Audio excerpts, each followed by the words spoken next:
14 নম্বর অঙ্কটাতে কি বলেছে, বার্ষিক চক্রবৃদ্ধি সুদের হার যদি প্রথম বছর 7% এবং দ্বিতীয় বছর 8% হয়, তবে 6,000 টাকার 2 বছরের চক্রবৃদ্ধি সুদ হিসাব করে লিখি। এখানে যেটা আমাদেরকে বের করতে হবে চক্রবৃদ্ধি সুদ। এখানে বলেছে প্রথম বছরের সুদের হার 7%, দ্বিতীয় বছরের সুদের হার 8%। এই অঙ্কটা আমরা কিভাবে করব? 6,000 টাকার প্রথম বছর 7% এবং দ্বিতীয় বছর 8% হারে 2 বছরের চক্রবৃদ্ধি সুদ, এই সূত্রটা বসিয়ে আমরা অঙ্কটা করব। এখানে পি প্রিন্সিপাল আসল কত হবে 6,000 টাকা, আর ওয়ান কি হয়ে যাবে, প্রথম বছরের সুদের হার 7%, 7% বসবে। আর টু কি হবে, আর টু হয়ে যাবে দ্বিতীয় বছরের সুদের হার 8%, 8% বসবে। এন হয়ে যাবে সময় 2 বছর। পি প্রিন্সিপাল আসল কত হবে 6,000 টাকা, 6,000 টাকা বসেছে। আর1 রেট অফ ইন্টারেস্ট সুদের হার 7%, 7 বসেছে। আর2 রেট অফ ইন্টারেস্ট এটা দ্বিতীয় বছরের সুদের হার 8 বসেছে। এখানে পি হয়ে যাবে 6,000 টাকা। এই দুটোকে লসাগু করা হয়েছে, এটাকে লসাগু করে বেরিয়েছে 107/100, এটাকে লসাগু করে বেরিয়েছে 108/100।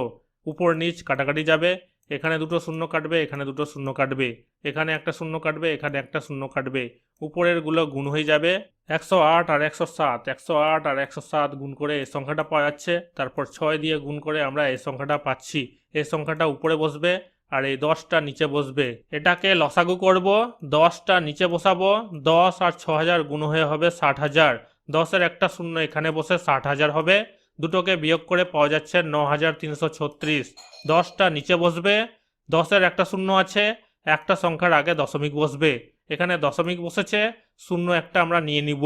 933.60 টাকা। অতএব নির্ণীয় চক্রবৃদ্ধির সুদ 933.60 টাকা। এটা হয়ে যাবে আনসার। 15 নম্বর অঙ্কটাতে কি বলেছে, বার্ষিক চক্রবৃদ্ধি সুদের হার যদি প্রথম বছর 5% এবং দ্বিতীয় বছর 6% হয়, তবে 5,000 টাকার 2 বছরের চক্রবৃদ্ধি সুদ নির্ণয় করি। এখানে যেটা আমাদেরকে বের করতে হবে চক্রবৃদ্ধির সুদ। প্রথম বছরের সুদের হার দিয়েছে 5%, দ্বিতীয় বছরের সুদের হার দিয়েছে 6%। এই অঙ্কটা আমরা কিভাবে করব? 5,000 টাকার প্রথম বছর 5% হারে এবং দ্বিতীয় বছর 6% হারে 2 বছরের চক্রবৃদ্ধি সুদ, এই সূত্রটা আমরা বসিয়ে অঙ্কটা করব। এখানে পি আসল কত হবে 5,000 টাকা, আর1 হয়ে যাবে প্রথম বছরের সুদের হার 5%, আর2 হয়ে যাবে দ্বিতীয় বছরের সুদের হার 6%, এন হয়ে যাবে সময় 2 বছর। পি প্রিন্সিপাল আসল কত হবে 5,000 টাকা, 5,000 বসেছে। আর1 প্রথম বছরের সুদের হার 5%, 5 বসেছে। আর2 দ্বিতীয় বছরের সুদের হার 6%, 6 বসেছে। প্রিন্সিপাল পি আসল কত 5,000 টাকা, 5,000 বসেছে। এই দুটোকে লসাগু করা হয়েছে, এটাকে লসাগু করে 105-এর 100 বেরিয়েছে, এটাকে লসাগু করে 106-এর 100 বেরিয়েছে। উপর নিচ কাটাকাটি যাবে, এখানে একটা শূন্য, এখানে একটা শূন্য, এখানে একটা শূন্য, এখানে একটা শূন্য কাটবে, এখানে একটা শূন্য, এখানে একটা শূন্য কাটবে, উপরের সংখ্যাগুলা গুণ হবে। 106 আর 105, 106 আর 105 গুণ করে এই সংখ্যাটা বেরিয়েছে, তারপর 5 দিয়ে গুণ করে এই সংখ্যাটা বেরিয়েছে। এই সংখ্যাটাকে উপরে লেখা হয়েছে, 10টাকে নিচে লেখা হয়েছে, একটা একটা শূন্য কেটে যাবে, এই দুটোকে বিয়োগ করা হয়েছে, বিয়োগ করে বেরিয়েছে 565 টাকা।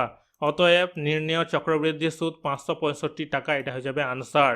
16 নম্বর অঙ্কটাতে কি বলেছে, কোনো নির্দিষ্ট পরিমাণ মূলধনের 1 বছরের সরল সুদ 50 টাকা এবং 2 বছরের চক্রবৃদ্ধি সুদ 102 টাকা হলে মূলধনের পরিমাণ ও বার্ষিক সুদের হার হিসাব করে লিখি। এখানে যেটা আমাদেরকে বের করতে হবে মূলধনের পরিমাণ, বার্ষিক সুদের হার। এটা করার জন্য আমাদেরকে কি করতে হবে, মনে করি মূলধন আমরা ধরে নিব পি টাকা, বার্ষিক সুদের হার আর%, এটা আমরা ধরে নিব। আর% হারে পি টাকার বার্ষিক সরল সুদ, 1 বছরের সরল সুদ আমরা বের করব।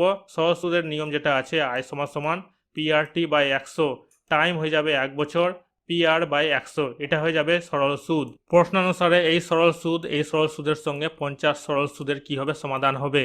100 আর 50 গুণ হয়ে হবে 5,000, PR সমান হয়ে যাবে 5,000, এটা হয়ে যাবে 1 নং সমীকরণ। এরপর আমাদেরকে যেটা বের করতে হবে বার্ষিক আর% হারে পি টাকার 2 বছরের চক্রবৃদ্ধি সুদ।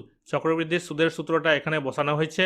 এরপর এখানে এন কত হবে 2 বছর, 2 বসানো হয়েছে, পি কে কমন নেওয়া হয়েছে, এটা হয়ে যাবে a+b হোল স্কয়ারের সূত্র, a square plus 2ab plus b square, a square plus 2ab plus b square. এখানে গুণ করে বসানো হয়েছে, এখানে পি আছে, পি কমন নেওয়া হয়েছিল, এখানে কিছুই থাকবে না, -1 হবে, প্লাস মাইনাসে কেটে যাবে।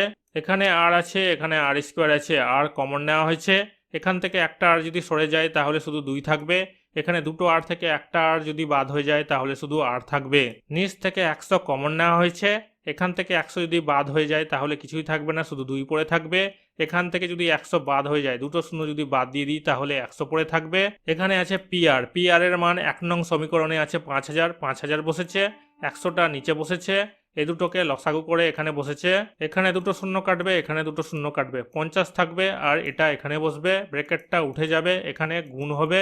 এই দুটোকে 50 দিয়ে কাটাকাটি দেওয়া হয়েছে, 50 একে 50, 50 গুণ হয়ে যাবে 100, এটা আর নিচে হয়ে যাবে 2। প্রশ্নানুসারে এই চক্রবৃদ্ধির সুদ, এই চক্রবৃদ্ধির সুদের সঙ্গে এই চক্রবৃদ্ধির সুদের সমাধান করা হয়েছে। 2 এর সঙ্গে 102 গুণ হয়ে হয়েছে 204, এটা এখানে বসেছে, 200টা এদিকে এসেছে, এখানে প্লাস আছে, এখানে মাইনাস হয়ে বসেছে, দুটো বিয়োগ করে হয়েছে 4। আর রেট অফ ইন্টারেস্ট কত বেরিয়েছে? 4%। এরপর 1 নং সমীকরণে আর এর মান বসিয়ে পায়, আর এর মান আমরা পেলাম 4%। 1 নং সমীকরণটাকে এখানে বসানো হয়েছে, এরপর সমাধান করা হয়েছে। আর এর মান 4 বসানো হয়েছে, 4টাকে এরপর নিচে লেখা হয়েছে, উপর নিচ কাটাকাটি যাবে 4 দিয়ে, এখানে বের হবে 1250। পি সমান 1250, মানে প্রিন্সিপাল আসলটা আমরা পেয়ে গেলাম। অতএব নির্ণেয় মূলধন পি আসল কত হবে? 1250 টাকা, এবং বার্ষিক সুদের হার আর রেট অফ ইন্টারেস্ট কত হবে? 4%। 17 নম্বর অঙ্কটাতে কি বলেছে? কোনো মূলধনের 2 বছরের সুদ ও চক্রবৃদ্ধির সুদ যথাক্রমে 8400 টাকা এবং 8652 টাকা হলে মূলধন ও বার্ষিক সুদের হার হিসাব করে লিখি। এখানে যেটা আমাদেরকে বের করতে হবে মূলধন আর বার্ষিক সুদের হার। প্রথমে আমরা মনে করি মূলধন ধরে নিব পি টাকা এবং বার্ষিক সুদের হার ধরে নিব R%। R% হারে 2 বছরে পি টাকার সরল সুদের সূত্র কি আছে? আয় সমান PRT/100। পিআর সময় কত? 2 বছর, টাইম কত হয়ে গেছে এখানে? 2 বছর, 2 বসেছে, উপর নিচ কাটাকাটি গেছে, এখানে 100 কেটে যাবে, 50 হবে, এখানে 2 কেটে যাবে, উপরে বসবে পিআর, নিচে বসবে 50। এখানে আমরা সুদটা পেয়ে যাচ্ছি সরল সুদ। প্রশ্ন অনুসারে এই সরল সুদের সঙ্গে এই সরল সুদটার সমাধান করা হয়েছে।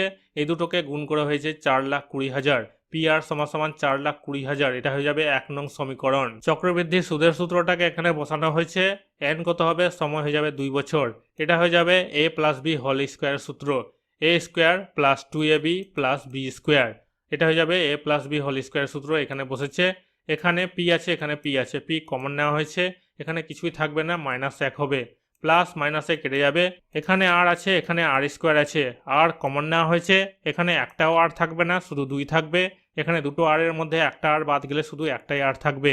নিচ থেকে 100 কমন নেওয়া হয়েছে, এখান থেকে যদি 100 বাদ চলে যায় কিছুই থাকবে না, শুধু 2 পড়ে থাকবে, এখানে দুটো শূন্য যদি বাদ দেওয়া যায় তাহলে 100 পড়ে থাকবে। পি এর মান 1 নং সমীকরণে আমরা পেয়েছিলাম 4,20,000, নিচে বসবে 100টা, এটাকে লসাগু করে এখানে বসেছে, উপর নিচ কাটাকাটি যাবে, এখানে দুটো শূন্য কাটবে, এখানে দুটো শূন্য কাটবে, 4200 এখানে বসাবো, গুণ দিয়ে এখানে ব্র্যাকেট আমরা উঠিয়ে দিব, এখানে বসাবো, উপর নিচ কাটাকাটি যাবে, দুটো শূন্য কাটবে, এখানে দুটো শূন্য কাটবে, 42টা গুণ হয়ে ভিতরে ঢুকে যাবে, 42-এর সঙ্গে 200 গুণ হয়ে হবে 8400, 42-এর সঙ্গে আর গুণ হয়ে যাবে 42R। এরপর প্রশ্ন অনুসারে এই চক্রবৃদ্ধির সুদের সঙ্গে এই চক্রবৃদ্ধির সুদের সমাধান করা হয়েছে।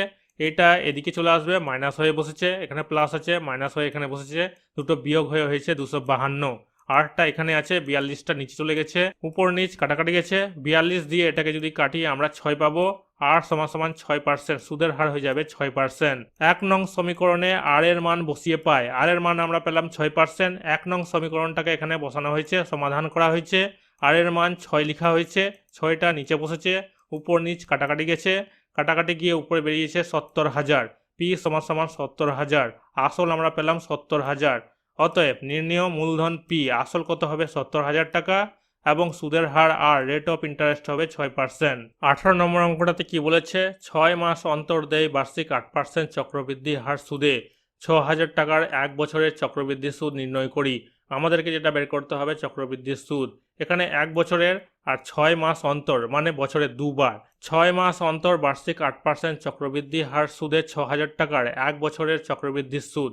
চক্রবৃদ্ধির সুদের সূত্রটাকে এখানে বসানো হয়েছে, এখানে বলেছে 6 মাস অন্তর, মানে বছরে 2 বার, এখানে 2 লেখা হয়েছে, এখানে 200 লেখা হয়েছে, এখানে এন সময় 1 বছর, বছরে 2 বার, পি প্রিন্সিপাল আসল কত হবে? 6,000 টাকা, 6,000 বসেছে, আর রেট অফ ইন্টারেস্ট 8%, 8 বসেছে, এন সময় কত? 1 বছর, এখানে 1 বসেছে, এটাকে লসাগু করা হয়েছে, লসাগু করে বেরিয়েছে 208-এর 200। এই ভগ্নাংশটার স্কোয়ার, মানে এই ভগ্নাংশটা 2 বার বসবে, 2 বার বসেছে, উপর নিচ কাটাকাটি যাবে, এখানে দুটো শূন্য কাটবে, এখানে দুটো শূন্য কাটবে, এখানে একটা শূন্য কাটবে, এখানে একটা শূন্য কাটবে। এই দুটোকে 2 দিয়ে কাটবো, 2 একে 2, 2 3 6, 3 বের হবে। 20, 208কে আমরা 2 দিয়ে কাটবো, 2 10 হয়ে যাবে 20, 2 একে 2, শূন্য বসে যাবে, 2 4 হয়ে যাবে 8। 3 104, 208কে গুণ করে আমরা এই সংখ্যাটা পাচ্ছি, নিচে 10। 10 একটা শূন্য আছে, একটা সংখ্যার আগে দশমিক বসবে, এখানে দশমিক বসেছে। এই দুটো সংখ্যাকে বিয়োগ করা হয়েছে, বিয়োগ করে আমরা পাচ্ছি কত, 489.6। 6-এর পাশে একটা আমরা শূন্য বসিয়ে দিব। অতএব নির্ণেয় চক্রবৃদ্ধির সুদ 489.60 টাকা। 19 নম্বর অঙ্কটাতে কি বলেছে, 3 মাস অন্তর দেয় বার্ষিক 10% চক্রবৃদ্ধি হার সুদে 6,250 টাকার 9 মাসের চক্রবৃদ্ধির সুদ হিসাব করে লিখি। এখানে যেটা আমাদেরকে বের করতে হবে চক্রবৃদ্ধির সুদ 9 মাসের। 3 মাস অন্তর বার্ষিক 10% চক্রবৃদ্ধি হার সুদে 6,250 টাকার 9 মাসের চক্রবৃদ্ধির সুদ। এখানে আসল পি হয়ে যাবে 6,250 টাকা, সুদের হার হবে 10%, সময় এন হয়ে যাবে 9 মাস। 9 মাসটাকে বছরে কনভার্ট করা হয়েছে 12 দিয়ে ভাগ করে, 3-এর 4 বছর। এখন এখানে সূত্রটাকে বসানো হয়েছে, এটা হচ্ছে চক্রবৃদ্ধি সুদের সূত্র। পি প্রিন্সিপাল, আসল কত হবে 6,250 টাকা, এখানে বসেছে 6,250 টাকা। আর রেট অফ ইন্টারেস্ট 10, 10 বসবে। এখানে 4, যেহেতু বছরে 4 বার 3 মাস করে করে 4 বার হচ্ছে, তো এখানে 4 বসেছে। এন সময় কত বছরে, এখানে এটা বছর বসবে আমাদের, এখানে বসানো হয়েছে 3-এর 4 বছর। 4 4 কেটে যাবে, 3 বসবে এখানে। এই দুটোকে লসাগু করে আমরা পাচ্ছি 410 উপরে, নিচে হচ্ছে 400। এই ভগ্নাংশটার কিউব, মানে এই ভগ্নাংশটা 3 বার বসবে, 3 বার বসেছে, উপর নিচ কাটাকাটি যাবে, এখানে একটা শূন্য, এখানে একটা শূন্য, এখানে একটা শূন্য, এখানে একটা শূন্য, এখানে একটা শূন্য, এখানে একটা শূন্য কাটবে। 6,250, 6,250 কমন নেওয়া হয়েছে, পরে থাকবে এটা, এখানে কিছুই থাকবে না, -1 বসবে। উপরের সংখ্যাগুলোকে গুণ করে এই সংখ্যাটা পাওয়া গেছে, নিচের সংখ্যাগুলোকে গুণ করে এই সংখ্যাটা পাওয়া গেছে। এরপর লসাগু করা হয়েছে, লসাগু করে উপরে বেরিয়েছে 4,921 আর নিচে বেরিয়েছে 64,000। উপর নিচ কাটাকাটি যাবে, এখানে একটা শূন্য কাটবে, এখানে একটা শূন্য কাটবে। এই সংখ্যাটাকে আমরা 5 দিয়ে কাটবো, 5 দিয়ে কাটাকাটি করে এখানে পাওয়া যাচ্ছে 125, এখানে 5 দিয়ে কাটাকাটি করে আমরা পাচ্ছি 1,280। এরপর আবার 5 দিয়ে আমরা এটাকে আর এটাকে কাটাকাটি করব, এখানে নিচে পাচ্ছি আমরা 256 আর উপরে পাচ্ছি 25। এই দুটো সংখ্যাকে আমরা গুণ করে এই সংখ্যাটা পাচ্ছি, নিচে বসবে 256। এরপর আমরা ভাগ করব, দশমিক ভগ্নাংশে পরিণত করব। এখানে আমরা দেখতে পাচ্ছি 6, এখানে ভাগ করা হয়েছে, এখানে 6 আছে, এই 6-এর পরের সংখ্যাটা আছে 6, মানে 5 বা 5-এর উপরে যদি থাকে তাহলে আগের যে সংখ্যাটা সেই সংখ্যাটার সঙ্গে 1 যোগ হবে, মানে 6-এর সঙ্গে 1 যোগ হবে, তাহলে কত হবে 7 হবে, 7 বসেছে, এটা হয়ে যাবে আনসার। অতএব চক্রবৃদ্ধির সুদ কত হবে 480.57 টাকা। 20 নম্বর অঙ্কটাতে কি বলেছে, যদি 60,000 টাকার 2 বছরের সমূল চক্রবৃদ্ধি এত টাকা হয় তবে বার্ষিক সুদের হার হিসাব করে লিখি। এখানে আমাদেরকে বার্ষিক সুদের হার নির্ণয় করতে বলেছে। মনে করি বার্ষিক সুদের হার x%, x% বা r% দুটার মধ্যে একটা ধরলেই হবে। বার্ষিক x% সুদের হারে 60,000 টাকার 2 বছরের সমূল চক্রবৃদ্ধি, সমূল চক্রবৃদ্ধির সূত্র এটা হবে। এরপর আমরা সমূল চক্রবৃদ্ধিটাকে বের করব। পি আসল কত হবে 60,000 টাকা, আর রেট অফ ইন্টারেস্ট কত ধরা হয়েছিল x, এন সময় কত হবে 2 বছর, এটাকে লসাগু করা হয়েছে। প্রশ্নানুসারে এই সমূল চক্রবৃদ্ধির সঙ্গে এই সমূল চক্রবৃদ্ধির সমাধান করা হয়েছে। 60,000কে নিচে বসানো হয়েছে, উপর নিচ 6 দিয়ে গুণ দেওয়া হয়েছে, উপরে বেরিয়েছে 11,664, নিচে হয়েছে 10,000। এই সংখ্যাটার বর্গমূল বের করব। বর্গমূল বের করার নিয়ম, দুটো করে নেওয়া হয়েছে, পরে থাকবে একটা। এখানে যে সংখ্যাটা নিব এখানেও সেই সংখ্যাটা নিব, 1 1 কে 1 হয়ে যাবে, নিচে বসবে 16, এই 1-এর ডবল হয়ে যাবে 2, 0 দিয়ে গুণ করব, কারণ 1 দিয়ে যদি গুণ করি আমরা 21 পাচ্ছি, 16 থেকে বড় হয়ে যাচ্ছে, এই কারণে 0 দিয়ে গুণ করা হয়েছে, 0 বসেছে, 16টা নিচে বসবে, 64টা নিচে বসবে।